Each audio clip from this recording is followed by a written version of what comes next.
Hi friends, இன்றைக்கி வந்து ஒரு மினி விலாக் பார்க்கலாம்.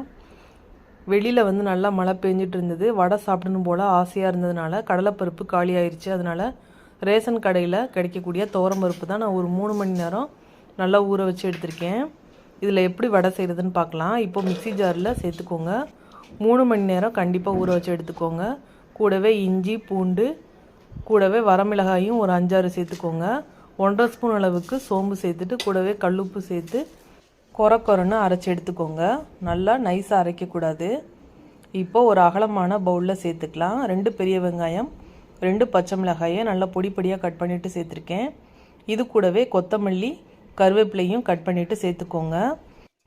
நல்லா கை வச்சு எல்லா சைடுமே மிக்ஸ் பண்ணிவிட்டு சின்ன சின்ன உருண்டையாக தட்டிட்டு ஆயிலில் வந்து போட்டு பொரிச்சு எடுத்துக்கலாம். நல்லா கோல்டன் கலர் வந்ததுக்கப்புறமா எடுத்துக்கோங்க. நல்லா சூப்பராக கிறிஸ்பியான வடை வந்து தயாராகிடுச்சு. டேஸ்ட் வந்து நம்ம நார்மலாக மசால் வடை சாப்பிட்ற மாதிரியே இருந்தது. கண்டிப்பாக ட்ரை பண்ணிவிட்டு எப்படி இருந்ததுன்னு கமெண்ட் பண்ணுங்கள். லாங் வீடியோ அட்டாச் பண்ணியிருக்கேன், மறக்காமல் செக் பண்ணிக்கோங்க.